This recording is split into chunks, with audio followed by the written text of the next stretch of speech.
Hello, Joanna Marie, babe. Mamaya ka na tumawag. Wala kasing kuryente ngayon dito sa amin. Palobat na ako. Ginagamit ko tong flashlight ng phone ko. Oo. Ano? Nakikipag-break ka na sa akin? Diyan na siya. Wala kang flashlight. May narinig ako mga boses. Diyan na siya. Wala ka kasing flashlight. Wala kang flashlight. Wow. Baklang to. Baklang to. Wow. Be, una sa lahat, tapos na ang Halloween. Ikalawa sa lahat, ma-move on ka na sa multo ng ex mo kasi wala na kayo. At ikatlo sa lahat, magbayad ka rin kasi ng bill mo sa kuryente para hindi ka napuputulan.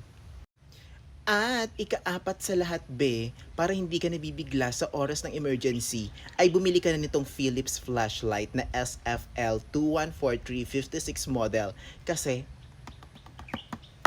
the best ito. Be, gawang Philips kasi ito, kaya tignan mo naman ang very sleek design ng ating Philips flashlight, di ba? Bonggang-bongga, mas gwapo, mas maganda pa sa ex mo. Oh, very sexy, very beautiful. And be, 3 to 28 hours mo siyang pwedeng magamit. Rechargeable, ayan dyan, sasaksak mo lang dyan. Meron ka ng free USB-C na cable para pang charge mo. Oh, ganyan. And ito pa ang iba niyang mga features, be. Up to 1,100 lumens ang flashlight na ito ng Philips mga be, at umaabot siya hanggang 950 meters or halos 1 kilometro dahil meron siyang zooming capacity.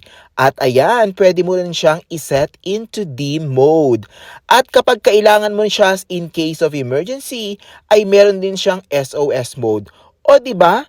Magagamit mo talaga kahit kailan, kahit saan ang flashlight na ito. And I, thank you. Bumili ka na ng Philips flashlight mo sa Shopee. Link down below. Yan ang mukha na naka-move on na sa multo. Kasi may Philips flashlight na ako.